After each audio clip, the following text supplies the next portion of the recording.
200 রানে হেরেছে দেখে আপনি কি অবাক? অবাক হওয়ার কিছু নাই। বাংলাদেশ এর আগেও 200 রানে হেরেছে। 2023 সালে সাউথ আফ্রিকার সাথে বাংলাদেশ 268 রানে হেরেছে, যেটা বাংলাদেশের ওডিআই ইতিহাসে সবচাইতে বড় হার। এর আগে 2005 সালে ভারতের সাথে 266 রানে হেরেছে। এখন কি হার? মাত্র 200 রান। আমরা এর চাইতেও বড় বড় হার অর্জন করেছি। এত জঘন্য ক্রিকেট! বাংলাদেশ এত বাজে অবস্থানে চলে গেছে। মুশফিক, মাহমুদুল্লাহ, সাকিব, তামিম, মাশরাফি এরাও তো আমাদেরকে এত বাজে সিচুয়েশনে কোনোদিন ফেলায় নাই। ঠিক আছে, হয়তো সময় খারাপ যাচ্ছে ওডিআই ক্রিকেটে, এই জন্য এত 3 ম্যাচের একটা ম্যাচেও রশিদ খান নাবিদের সামনে দাঁড়াইতে পারলো না বাংলাদেশ। এটা কোনো কথা হলো? এর পিছনে কয়েকটা কারণ আমার কাছে মনে হয়। সবচেয়ে বড় কারণ হচ্ছে সত্যিকার অর্থে আমাদের ক্রিকেটে ওইরকম কোনো জবাবদিহিতা নাই, না ক্রিকেটারদের, না টিম ম্যানেজমেন্টদের, কিংবা না বিসিবি বোর্ডের কোনো কর্মকর্তার। কারণ যদি আমাদের জবাবদিহিতা থাকতো এবং বাজে ক্রিকেট খেলার কারণে ম্যাচ ফি থেকে শুরু করে বকেয়া যদি কাটা হতো এবং শাস্তির আয়তে আনা হতো, তাহলে হয়তো বিসিবি কর্তা থেকে টিম ম্যানেজমেন্ট, প্লেয়ার সবাই সোজা হয়ে যেত। বাট সেটা তো করা হয় না, কোনো জবাবদিহিতা নাই। 2 ম্যাচ হেরে গেছে, লাস্ট ম্যাচ ফর্মালিটি। আমাদের পাড়ার ক্রিকেটে যেটা হয়, যে কোনো টুর্নামেন্টে যারা মোটামুটি ফর্মে থাকে, ভালো প্লেয়ার, এরা যখন খেলে, দল যখন টুর্নামেন্ট থেকে বাদ হয়ে যায়, শেষের 2-3টে ম্যাচে বাকি যারা আসে তাদেরকে খেলিয়ে দেয়। ঠিক তেমনিভাবে গতকালকের ম্যাচে মনেই হচ্ছিল যে বাংলাদেশ বেঞ্চে যারা আছে তাদেরকে খেলানো এবং যত দ্রুত ম্যাচ শেষ করে বাড়িতে চলে যাওয়া যায়। এই যে অ্যাপ্রোচ, এই যে হতাশাজনক বোলিং, ব্যাটিং, বিশেষ করে ব্যাটিং, এর জবাবটা কে দিবে? এই যে প্রবাসী ভাইরা তারা মাঠে গিয়ে বাংলাদেশ বাংলাদেশ বলে স্লোগান দেয়, এই যে আমরা টিভি সেটের সামনে বসে থাকি, সারা বাংলাদেশের মানুষ খেলা দেখে, এই আশা নিয়ে খেলা দেখে, এত জঘন্যভাবে হারবে? আজকের ম্যাচ নিয়ে কথা বলতে গেলে আসলে অনেক কিছুই রয়েছে। আফগানিস্তান প্রথমে ব্যাটিং করে ভালো শুরু করে 99 রানে আফগানিস্তানের প্রথম উইকেট পড়ে। মনেই হচ্ছিল যে আফগানিস্তান আজকে মনে হয় 320, 350 মতো করবে। বাট মাঝখানে সাইফ হাসানের দুর্দান্ত বোলিংয়ে আফগানিস্তান বড় সংগ্রহ করতে ব্যর্থ হয় এবং তাদের যে রানের গতিটা এটা কমে আসে। তবে ইব্রাহিম জাদরান, অনেক দুঃখজনক তার জন্য, ব্যাক টু ব্যাক 2টা ম্যাচে 90-র ঘরে গিয়ে আউট হওয়া ওডিআই ক্রিকেটে, এটা খুবই দুঃখজনক। তার যে দায়িত্ব, তার যে ডিটারমিনেশন, এগুলো দেখে আমাদের ক্রিকেটাররা মনে হয় না কোনোদিন শিখবে।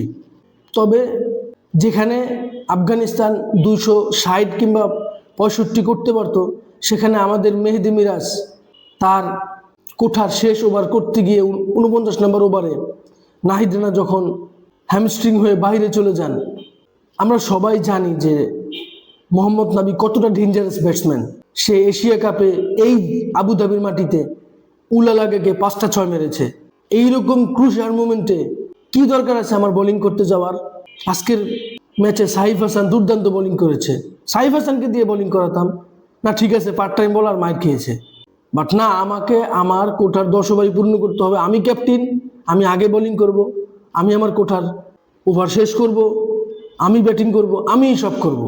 3টা 6 এবং পুরো ম্যাচের মোমেন্টাম পুরো শিফট হয়ে গেল আফগানিস্তানের দিকে।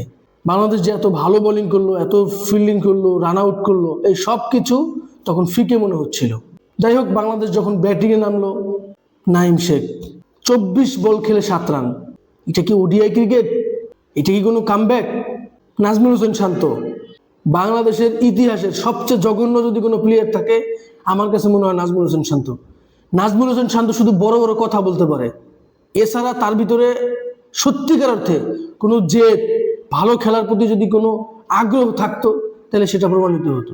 ক্যাপ্টেন্সি চলে গেছে, বাস এখন আর তার ব্যাটে কোনো রান নাই। লাগাতার 3 ম্যাচে 2, 1, 4 এরকম করে সে আউট হচ্ছে। আর বাংলাদেশের সবচেয়ে ডিপেন্ডেবল প্লেয়ার তাওহিদ হৃদয়, আপনি আমাকে বুঝান, যে খেলা জানেও না সেও বুঝবে যে যখন কোনো মিস্ট্রি স্পিনার, লেগ স্পিনার কিংবা টাফ স্পিন বোলিং অ্যাটাক হয়, তখন কি ব্যাটসম্যানরা ব্যাক ফুটে যায় না ফ্রন্ট ফুটে যায়? ফ্রন্ট ফুটে গিয়ে খেলবে। কি দরকার আছে আমার ব্যাক ফুটে গিয়ে খেলার? বাস যা কথা তাই। এত এত সাধারণ বিষয়গুলো যদি আমাদের ক্রিকেটাররা বুঝতে না পারে তাহলে কিভাবে হবে? মেহেদী হাসান মিরাজ দায়িত্বহীন শট, নুরুল হাসান সোহান শামীম হোসেন পাটোয়ারিকে রান আউট করে দেওয়া।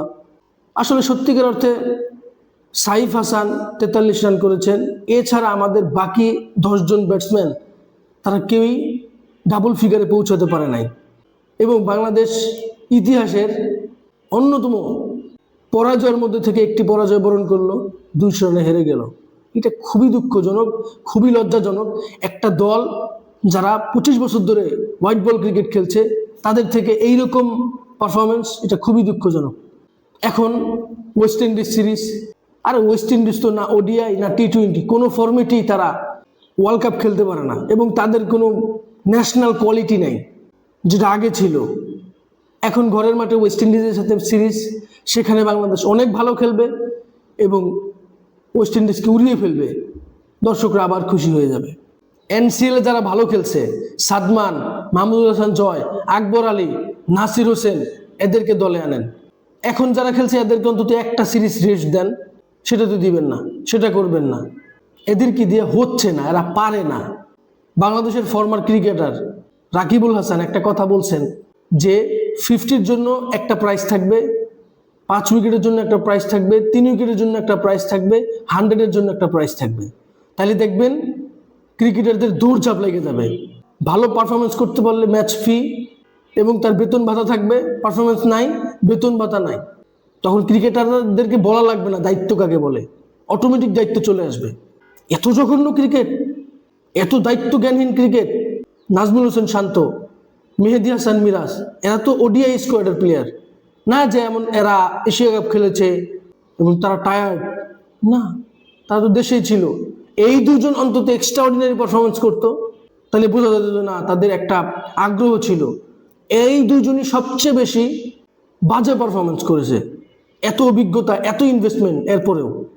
তাওহিদ হৃদয় 1 ম্যাচ ভালো খেলার পরে পরবর্তী 4 ম্যাচ ভালো খেলতে পারে না, 3 ম্যাচ ভালো খেলতে পারে না, খেলতেই পারে না। জাকির আলী অনিক যেহেতু আজকে স্কোয়াডে ছিল না, বাট সে আমাদেরকে এশিয়া কাপ থেকে শুরু করে আফগানিস্তান টি20 এবং ওডিআই সিরিজ একটা ম্যাচ মাত্র লাস্ট টি20তে ভালো খেলেছিল, এছাড়া পুরা টুর্নামেন্টগুলোতে আমাদেরকে হতাশ করেছে। আজকের বোলিংয়ে আসলে নাহিদ রানা অনেকদিন পরে সুযোগ পেয়েছে, ওডিআই স্কোয়াডের প্লেয়ার, ভাই 58 রান খেয়েছে। একটা বলার এত রান খেতে পারে? কোনো উইকেট সে পায় নাই। আমাদের অনেক বড় বড় ভুল হচ্ছে এবং প্লেয়ারদেরকে অনেক বেশি দায়িত্বের মধ্যে, জবাবদিহিতার মধ্যে এবং শাস্তির আওতায় আনতে হবে, অন্যথায় এরা কোনোদিন ভালো খেলবে না। এখন শপিং করবে, দেশে চলে আসবে, বাস। এই যে দেশের প্রতি দায়িত্ব, দেশের ফ্যানদের প্রতি দায়িত্ব, ক্রিকেটের প্রতি দায়িত্ব, 200 রানে একটা দল কিভাবে হারতে পারে? রাশিদ খান সিলেবাসের বাইরে থেকে আসছে, সেও তো লেগ স্পিনার, তাকে কি আমরা কোনোদিনই খেলতে পারবো না? আজকে আফগানিস্তানের নতুন স্কোয়াডে সুযোগ পেয়েছে মোহাম্মদ শামি, 5 উইকেট নিয়েছে, অসাধারণ। বাট বাংলাদেশ অনেক বেশি হতাশ করেছে। মোহাম্মদ নাবি 40-42 বছর বয়স, কি দুর্দান্ত খেলছে, অথচ আমাদের প্লেয়াররা 23, 24, 25 বছর বয়সেও খেলতে পারতেছে না। এরা কবে ভালো খেলবে? যাই হোক, আজকের এই ম্যাচ নিয়ে আপনাদের কোনো মতামত থাকলে অবশ্যই আমার সাথে শেয়ার করবেন। ভিডিওটি ভালো লাগলে লাইক, কমেন্ট, শেয়ার, সাবস্ক্রাইব করবেন। ধন্যবাদ।